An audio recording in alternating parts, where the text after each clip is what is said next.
Hello! Hello guys! Ito yung aking tanim. Ow! Nyug. Ito yung tinatawag na ano. The coconut is not a nut. A coconut tree. Yan.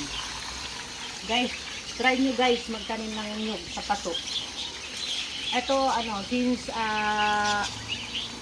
2020, tinanim ko to. So ito na guys, oh, medyo malaki na. Kaya lang kulang sa alaga. Kaya ayan, dry na. Okay. 2020, bali ano na, 21, 22, 23 years. 3 years na guys, sa paso. Try natin halaman lang, maghalaman ng ano ng nyug. Ito yung ginagawa ni Modrasol. Pamisa-misan. Ito yung libangan ni Modrasol. Magdilig. Mag-alaga ng halaman.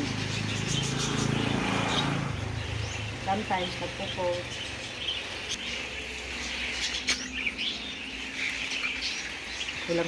Kulang sa dilig. Kagaya din ng ng tao. Medyo pag kulang sa dilig. Hindi magpadilig ka. Ito guys, orchids. Ito yung ating orchids. Ano pa to? 10 years daw to bago lumaki. Seeds itong tinanim. Sa bote. Tapos nilagay pagtubo na niya. And ito na nilagay ko sa kahoy. Oh, banda ba to? Hindi yata. Ito naman yung kawis-wis kawayan. Sabi nga, ako magtatanim, kawis-wis kawayan. Yeah? Salbahing apikoy. Ngawaray batasan.